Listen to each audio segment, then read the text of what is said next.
किसी के भी मन की बातें जानने के लिए 3 तरीके होते हैं, लेकिन इन तीनों तरीकों को समझना अति आवश्यक है। यदि आप इन 3 तरीकों को समझ लेते हैं तो आप किसी के भी मन की बातें बड़ी ही आसानी से जान सकते हैं। बहुत समय पहले की बात है। एक छोटा सा गांव था। उस गांव में 2 भाई रहा करते थे। बड़ा भाई अंधा था और इसलिए वह हमेशा घर पर ही बैठा रहता था और छोटा भाई खेती किया करता था। लेकिन खेतों में अत्यधिक जानवर आने से पूरी फसलें नष्ट हो जाती थीं, जिनके कारण छोटा भाई बहुत ही ज्यादा परेशान हो चुका था। एक दिन उसे एक तरकीब सूझी। उसने सोचा, खेतों में से इन जानवरों को भगाने के लिए क्यों ना मैं अपने बड़े भाई की मदद ले लूं। वैसे भी बड़े भैया अंधे हैं, खेतों में बैठे रहेंगे और जानवरों की आहट आने पर वह उन्हें जोर से चिल्लाकर भगा भी सकते हैं, जिससे हमारी फसलें नष्ट होने से बच जाएंगी। यह सब सोच विचार करने के बाद उसने अपने खेत में एक झोपड़ी तैयार कर ली और अपने अंधे भाई को खेत में बैठा दिया और उनसे कहा, भैया, यदि कोई जानवर की आहट आपको सुनाई दे तो आप जोर जोर से चिल्लाना। यह सुनकर वह जानवर यहां से भाग जाएंगे और हमारी फसलें नष्ट होने से बच जाएंगी। बड़ा भाई खुशी खुशी अपने छोटे भाई की बात मान भी लेता है और वह उस दिन से खेत में ही रहना शुरू कर देता है। जब भी किसी जानवर की आहट उसे सुनाई देती तो वह जोर जोर से चिल्लाने लगता, जिससे वह जानवर वहां से भाग जाता था। ऐसा करते करते कई दिन बीत चुके थे। तभी एक दिन उसके खेत में एक हिरण भागता हुआ आया और वह खेत की बाड़ को तोड़कर वहां से भाग गया। लेकिन उसे हिरण का पीछा करते हुए एक राजा भी उस खेत में आ पहुंचा। तभी राजा की नजर उस अंधे भाई पर पड़ती है। राजा उस व्यक्ति से कहता है, देखो, मैं यहाँ पर एक जानवर का पीछा करते हुए आया हूँ। क्या तुमने उस जानवर को यहाँ पर देखा है? पर वह व्यक्ति कहता है, हे राजन, मैं तो अंधा हूँ, मैं भला किसी जानवर को कैसे देख सकता हूँ। लेकिन मैं आपको इतना जरूर बता सकता हूँ कि जो जानवर मेरे खेतों से भाग कर गया है वह आपके लायक नहीं है। आप उसके पीछे अपना समय बर्बाद न करें। राजा संदेह व्यक्त की बात सुनकर बड़ा ही अचरज में पड़ जाता है। वह सोचने लग जाता है कि यह तो अंधा है, फिर इसे कैसे पता चल गया कि जिस हिरण की तलाश कर रहा हूं वह मेरे लायक नहीं है। तभी राजा उस अंधे व्यक्ति से कहता है, कहीं तुम मुझसे झूठ तो नहीं बोल रहे हो कि तुम अंधे हो और तुम्हें कैसे पता कि जो जानवर यहां से भागा है वह मेरे लायक ही नहीं है। इस पर वह अंधा व्यक्ति कहता है कि यह राजन, जिसे आप एक हिरण समझ रहे हैं, असल में वह एक हिरण नहीं है बल्कि एक मादा हिरण है और वह गर्भवती भी है। और जहां तक मुझे झांत है, मैंने कभी किसी राजा को किसी गर्भवती हिरण का शिकार करते हुए नहीं सुना है और इसी कारण से मैं आपसे यह कह रहा हूं कि यह हिरण आपके लायक नहीं है। आप उसके पीछे अपना समय व्यर्थ न करें। यह सुनकर राजा और भी अचरज में पड़ गया कि अंधा आदमी कैसे जान सकता है कि वह हिरण गर्भवती है। राजा कुछ देर सोच विचार करने के बाद अपने सेनापति से कहता है, सेनापति जी, मुझे वह जानवर जिंदा चाहिए क्योंकि मुझे यह पता करना है कि क्या वह गर्भवती है या नहीं, क्योंकि यह अंधा आदमी बहुत विश्वास के साथ कह रहा है और मुझे इस बात की पुष्टि है। यदि वह हिरणी हुई और गर्भवती भी हुई तो वह हमारे शिकार के लायक नहीं है, क्योंकि हम तो एक हिरण का पीछा कर रहे थे। इसलिए जाओ और पता करो, क्या वह हिरणी है? सेनापति राजा से आज्ञा लेकर आगे की ओर चला गया और कुछ देर बाद जब वह वापस लौटा तो वह राजा से कहता है, हे राजन, इस अंधे आदमी ने आपसे जो भी बातें कही थी वह बिल्कुल सही थी। वह एक हिरणी ही है और वह गर्भवती भी है। यह सुनकर राजा आश्चर्यचकित हो गया। वह सोचने लगा कि एक अंधा आदमी जो कभी देख नहीं सकता वह यह कैसे जान सकता है? आखिर इसे कैसे पता चल गया? ऐसे कई सारे प्रश्न राजा के मन में उमड़ने लगे। अब राजा ने ठान लिया था कि मुझे इस बात की तह तक पहुंचना है कि आखिर यह अंदाज में कैसे जानता है कि वह जानवर गर्भवती है। यह सोचकर राजा उस अंधे आदमी के पास जाता है और उस अंधे आदमी से कहता है, देखो, मैं यह तो नहीं जानता कि तुम सचमुच में अंधे हो या नहीं, लेकिन मैं तुमसे एक बात जानने आया हूं। क्या तुम मेरे प्रश्न का सही सही जवाब दोगे? इस पर वह अंधा व्यक्ति कहता है, हे राजन, आप जो कुछ भी पूछना चाहते हैं आप पूछ सकते हैं, मैं आपको बिल्कुल सच सच जवाब दूंगा।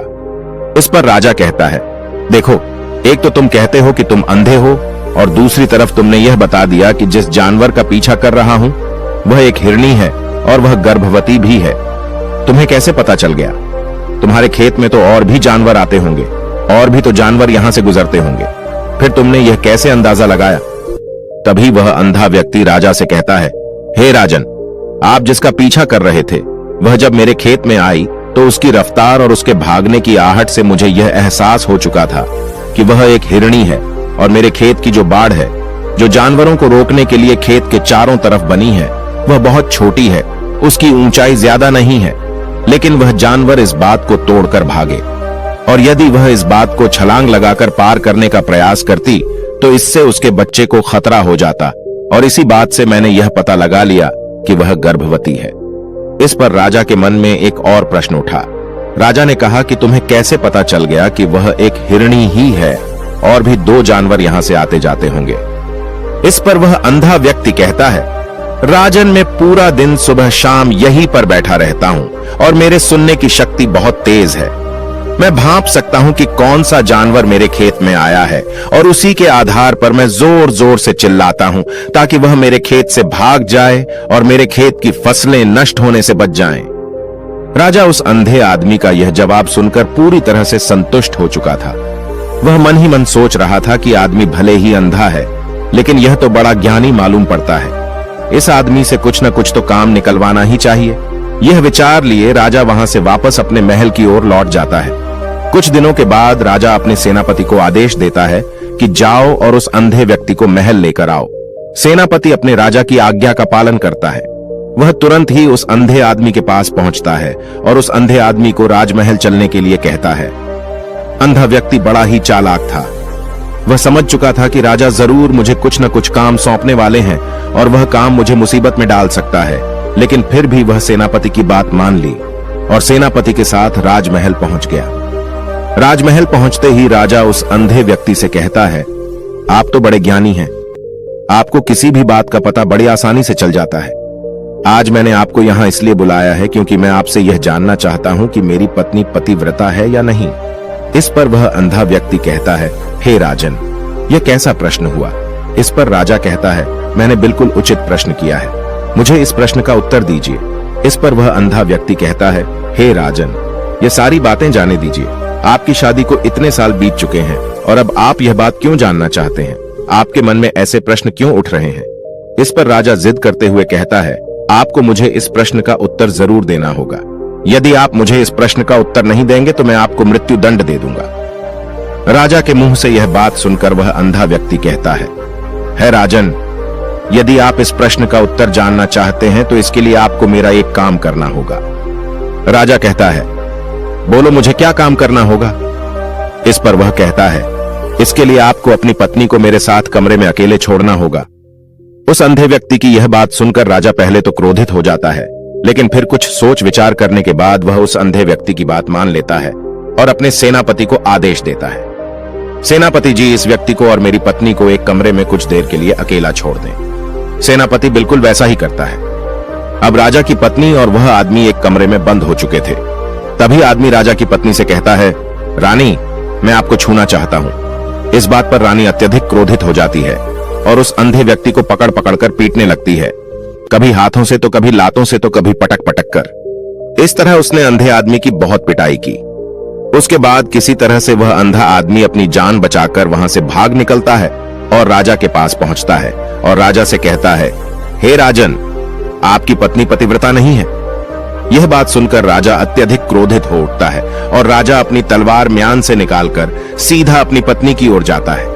क्रोधित होकर वह अपनी रानी से कहता है, रानी जी, आज मैं जो भी सवाल आपसे करने वाला हूं उसका मुझे सच सच जवाब दीजिएगा, और यदि आपने एक शब्द भी छोटा कहा तो मैं आपका सर अभी आपके धड़ से अलग कर दूंगा। आगे राजा कहता है, मुझे बताइए, आप पतिव्रता हैं या नहीं। इस बार रानी कहती है, हे राजन, आप भले मुझे जान से मरवा दें, लेकिन आज मैं सच बोलूंगी, मैं पतिव्रता नहीं हूं। राजा ये बात सुनकर बहुत ही दुखी और निराश हो जाता है। उस अंधे आदमी ने जो भी कहा था वह बिल्कुल सच कहा था। यह बात सुनकर तुरंत ही राजा उस अंधे आदमी के पास पहुंचता है और आकर उस अंधे आदमी से कहता है, तुम्हें कैसे पता चला कि मेरी पत्नी पतिव्रता नहीं है। अंधा आदमी कहता है, हे राजन, बड़ी सीधी सी बात है, मैंने तो आपकी पत्नी से बस इतना ही कहा था कि मुझे आपको छूना है। और इस बात पर वह इतना क्रोधित उठी कि उन्होंने गुस्से में आकर मुझे लात घूंसों से पीटना शुरू कर, और भला कोई औरत किसी और मर्द को कैसे छू सकती है। लेकिन उन्होंने न आव देखा न ताव, बस लात घूंसों से मुझ पर बरसना शुरू कर दी। और एक पतिव्रता नारी कभी भी पराये मर्द को नहीं छूती। जब मैंने उनसे छूने के लिए कहा था तो वह उस वक्त मुझे मना कर सकती थी, लेकिन उन्होंने तो मुझे पीटना शुरू कर दिया और देखते ही देखते उन्होंने मेरे पूरे शरीर को छू लिया। अब आप ही बताइए, ऐसी स्त्री भला पतिव्रता कैसे हो सकती है? इस बात पर राजा कहता है, तुम तो बड़े ज्ञानी मालूम पड़ते हो, तुम्हारी बात बिल्कुल सही है। चलो तुम मेरे एक और प्रश्न का जवाब दो। तुमने मुझे इस प्रश्न का सही जवाब दे दिया तो मैं तुम्हें यहां से जाने दूंगा। राजा उस अंधे आदमी से कहता है कि तुम मुझे बताओ, क्या मैं सच में अपने पिताजी का ही बेटा हूं या फिर किसी और का? इस पर अंधा आदमी कहता है, हे राजन, इस बात से आपको क्या लेना देना, आप किसी की भी औलाद हो। आखिर आप इस राज्य के राजा ही, इसलिए इस प्रश्न को जाने दीजिए। राजा कहता है, नहीं नहीं, मुझे इस प्रश्न का सही जवाब चाहिए, अन्यथा यह प्रश्न मुझे बहुत परेशान करता रहेगा, इसलिए मैं इसका सही सही जवाब आपसे जानना चाहता हूं। यदि तुम इसका सही सही जवाब दे देते हो तो तुम यहां से जा सकते हो। इस पर वह आदमी कहता है, इसके लिए तो मुझे आपकी मां के पास भी जाने की आवश्यकता नहीं है। मैं आपको अभी भी यह बता सकता हूं कि आप किसकी औलाद हैं, लेकिन उससे पहले मैं चाहता हूं कि आप मुझसे वादा करें कि आप मुझ पर क्रोध नहीं करेंगे। राजा ने कहा, मैं तुमसे वादा करता हूं, मैं तुम पर क्रोध नहीं करूंगा। उसके बाद वह अंधा आदमी राजा से कहता है, राजन राजन, आप तो अपने ही पिता के पुत्र, लेकिन आप पर एक कंजूस सेठ की छाया पड़ी हुई है। यह सुनकर राजा बहुत ही क्रोधित हो उठा और वह तुरंत तलवार निकालकर अपनी मां के पास पहुंच जाता है। वहां पर पहुंचने के बाद अपनी मां से कहता है, मां मुझे सच सच बताइए, क्या मैं अपने ही पिता का पुत्र हूं या नहीं? यदि आपने मुझे सही सही नहीं बताया तो मैं यहीं पर प्राण त्याग दूंगा। मुझे बताओ क्या सच है? इस पर उस राजा की मां कहती है, बेटा तू है तो अपने ही पिता का पुत्र, लेकिन तुम्हारे ऊपर एक कंजूस सेठ की छाया पड़ी हुई है। जब मैं एक बार नहाने के बाद अपना मुंह आईने में देख रही थी, तभी उस कांच के पीछे मुझे एक कंजूस सेठ नजर आता है और उसी की छाया तुम पर पड़ चुकी है। यह सुनते ही राजा और भी ज्यादा अचरज में पड़ जाता है और वह तुरंत दौड़ा दौड़ा वापस उस अंधे आदमी के पास पहुंचता है और उस अंधे आदमी से कहता है, तुम्हें कैसे पता चला कि मुझ पर एक कंजूस सेठ की छाया पड़ी हुई है? इस पर अंधा आदमी कहता है, राजन, आपने मुझसे कई सारे सवाल पूछे जिनका जवाब भी मैंने आपको सही से दिया। यदि कोई और राजा होता तो मुझे उसके बदले ढेर सारे इनाम दिया होता, लेकिन अब तक आपने मुझे एक फूटी कौड़ी भी नहीं दी। इस बात से मैंने अंदाजा लगा लिया था कि आप बहुत कंजूस हैं। यह बात सुनकर राजा जोर जोर से हंसने लगा और कहता है कि आप जो भी मांगे तो मैं आपको अवश्य दूंगा, लेकिन मुझे यह बात बताओ कि तुम्हें कैसे पता चल जाता है कि कौन सी बात सही है और कौन सी बात गलत? तुम किसी की बात का इतना सटीक और सही जवाब कैसे दे पाते हो? इस पर वह अंदाज में कहता है कि हे राजन, मैं तो वैसे ही अंधा हूं। मेरी आंखें होती तो मैं किसी की भी मन की बातें बड़ी सरलता से जान लेता। मन की भी एक भाषा होती है और यह भाषा मनुष्य के शरीर के व्यवहार के रूप में देखी जा सकती है। उसकी आंखों से, उसके होठों से, उसकी दान करने के तरीकों से, उसकी क्रियाओं से यह पता किया जा सकता है कि उसके मन में क्या चल रहा है। उसके आधार पर हम किसी के भी मन की बातें जान सकते हैं, लेकिन मैं तो जन्म से ही अंधाज हूं, मैं देख नहीं सकता, इसीलिए मैं क्रियाओं से देखता हूं। यदि मुझे कोई बात जाननी होती है तो अगले आदमी को मुझे कुछ काम देना पड़ता है, जिस पर वह व्यक्ति किस तरीके से उस काम को करता है, उसके आधार पर ही मैं यह पता लगा पाता हूं कि आखिर उसके मन में क्या चल रहा है। तभी वह राजा कहता है, तो इसका अर्थ यह हुआ कि मैं भी किसी के भी मन की बातें जान सकता हूं। इस पर वह अंधा आदमी कहता है कि हे राजन, अवश्य, किंतु उससे पहले आपको अपने ऊपर काम करना होगा और वह अपने मन को शांत करना, अपने मन को वर्तमान में लाना, जिसके लिए मैं आज आपको 3 तरीके बताने वाला हूं। और ये तीनों ही तरीके बड़े ही आसान हैं और सरल हैं, किंतु हे राजन, उससे पहले आपको एक काम करना होगा, अपने मन को एकाग्र करना होगा। जब हम अपने मन को एकाग्र करते हैं, अपने मन को वर्तमान में लाते हैं, तो हम दूसरे के मन की बातें जान सकते हैं, क्योंकि वह आदमी अभी भी अपने मन में वर्तमान में ही सोच रहा है और हमारे मन को वर्तमान में ही लाना होगा, तभी हम उसके मन की बातें जान सकते हैं। यदि हम अतीत में हुई घटनाओं के बारे में सोच रहे होंगे तो जो अगला आदमी में सोच रहा है, वर्तमान में अपनी मन में बात कर रहा है, वह हम कैसे जान पाएंगे? क्योंकि हम तो अतीत की घटनाओं में डूबे हुए हैं। इसलिए किसी के भी मन की बातें जानने के लिए सबसे पहले हमें अपने मन को एकाग्र करना होगा, उसे वर्तमान में लाना होगा। फिर वह अंधा व्यक्ति राजा से कहता है, हे राजन, जो 3 तरीके मैं आपको बताने वाला हूँ, इन 3 तरीकों से आप बड़ी आसानी से किसी के भी मन की बातें जान सकते हैं। यह राजा जो सबसे पहला तरीका है वह आंखों पर ध्यान देना। किसी व्यक्ति से बात करते हुए उसकी आंखों में देखना, उसकी आंखों पर ध्यान देना ज्यादा जरूरी है, क्योंकि आंखें बोलती नहीं और बहुत कुछ कह जाती हैं। यदि हम किसी व्यक्ति की आंखों को, इशारों को समझना सीख जाएं, तो हम यह जान पाएंगे कि व्यक्ति के दिमाग में क्या चल रहा है, वह क्या सोच रहा है और अभी वह क्या करने वाला है। मेरे पास आंखें नहीं हैं, लेकिन मैंने अपने गुरु से यह विद्या सीखी है, क्योंकि बहुत साल पहले मेरे पास आंखें थीं और मैं उस वक्त लोगों के मन की बातें केवल आंखों में ही देखकर जान लेता था। इसलिए यदि आप भी दूसरों की बातें जानना चाहते हैं तो आपको भी उनकी आंखों पर गौर करना होगा, जैसे कि वह कब और कहां किधर देख रहे हैं। वह आंखों को इधर उधर घुमा रहे हैं या फिर उसकी आंखें खुश नजर आ रही हैं, और फिर आंखों में कहीं निराशा तो नहीं है, जैसा कि एक चोर होता है। उसकी आंखों में जब हम देखते हैं तो हमें यह पता चलता है कि अगला आदमी ने कोई गलती की है। ठीक उसी प्रकार जब हम किसी चालाक व्यक्ति की आंखों में देखते हैं तो आपको पता चलेगा कि उसकी आंखों में चालाकी होती है। यह एक बहुत ही सीधा और आसान तरीका होता है। यदि आपको यह पता लगाना है कि सामने वाला व्यक्ति आपसे झूठ कह रहा है या फिर सच कह रहा है, तो आपको उसकी आंखों में ध्यान देना अति आवश्यक होता है। यदि आपसे बात करते वह व्यक्ति अपनी आंखें इधर उधर घुमा रहा है या ऊपर नीचे, इधर उधर दाएं बाएं रहा है, तो इसका अर्थ यह हुआ कि वह इस बात से निकलने का कोई रास्ता ढूंढ रहा है, वह कोई झूठ बना रहा है। यदि सामने वाला व्यक्ति आपसे झूठ कहने का प्रयास कर रहा है तो वह आपसे नजर नहीं मिला पाएगा। ठीक उसी प्रकार दूसरे तरीके में हम चेहरे को पढ़ना सीखते हैं, क्योंकि चेहरे के हाव भाव होते हैं जिससे हम मन की बातें बड़ी आसानी से समझ सकते हैं, और इन्हें भी समझना बहुत जरूरी है। कभी कभी कोई व्यक्ति अपने चेहरे से, अपने हाव भाव से बहुत कुछ अलग अलग व्यवहार करता है।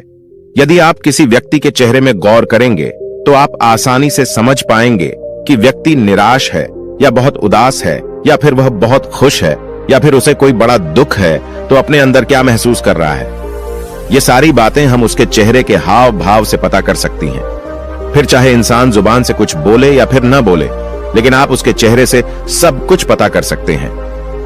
आगे अंधा व्यक्ति राजा से तीसरा तरीका बताते हुए कहता है कि हाथों के शरीर का व्यवहार, मन की बात समझने के लिए हमें हाथ के इशारे और शरीर के व्यवहार को समझना बहुत ही आवश्यक है। कोई व्यक्ति जब भी बात करता है, जो आपने देखा होगा कि वो अपने हाथों को हिलाता है, अपने हाथों से इशारा करता रहता है। वह बातों के साथ साथ अपने शरीर का जो व्यवहार है उसका भी पूरा उपयोग करता है, जिससे हमें यह पता चल पाता है कि वह व्यक्ति हमारी बातों पर कितना ध्यान दे रहा है और उसके मन में क्या चल रहा है। शरीर के व्यवहार को देखने के लिए उसके हाथ हिलाने के चेहरे पर बार बार हाथ लगाने और हाथों को एक दूसरे पर मसलना, ऐसी बहुत सी क्रियाएं करता है। उस पर हमें ध्यान देना अति आवश्यक है।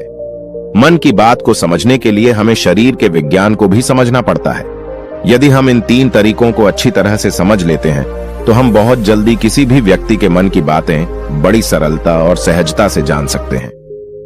इसलिए यदि आपको किसी के मन की बातें जाननी है तो आपको उसकी आंखों पर, उसके चेहरे पर, उसके शरीर के हाव भाव को और उसके हाथों को ध्यानपूर्वक देखना होगा और समझना भी होगा, जिससे आप यह समझ पाएंगे कि आखिरकार उसके मन में क्या चल रहा है और वह क्या सोच रहा है। लेकिन उससे पहले आपको अपने मन को एकाग्र करना होगा, शांत करना होगा और अपने मन को वर्तमान में लाना होगा। तभी आप उस व्यक्ति की इन सभी क्रियाओं पर ध्यान दे पाएंगे और उन्हें समझ पाएंगे। आप यदि अतीत की घटनाओं में व्यस्त हैं, भविष्य की योजनाओं में व्यस्त हैं, तो आप उस व्यक्ति के हाव भाव पर कभी ध्यान ही नहीं दे पाएंगे और न ही आप कभी भी समझ पाएंगे कि आखिरकार उस व्यक्ति के मन में क्या चल रहा है, वह क्या सोच रहा है। या काम कोई भी कर सकता है, या एक प्रकार की विद्या है जो मुझे मेरे गुरु ने सिखाई है। राजन, अगर आपको यह जानना है तो मेरे साथ आपको कुछ दिन रहकर इसका अभ्यास करना होगा। राजा तुरंत राजी हो जाता है और वह उस अंधे व्यक्ति को अपने राज्य का राजगुरु नियुक्त कर देता है और खुद अंधे व्यक्ति का शिष्य बन जाता है। तो दोस्तों, ये कहानी आपको कैसी लगी? उम्मीद है इस वीडियो से आपको बहुत कुछ पता चला होगा। और अगर आप नए हैं तो हमसे जुड़ने के लिए इस चैनल को सब्सक्राइब करना मत भूलिएगा। मिलते हैं अगली वीडियो में कुछ नए विचारों के साथ। तब तक के लिए आपका बहुत बहुत धन्यवाद।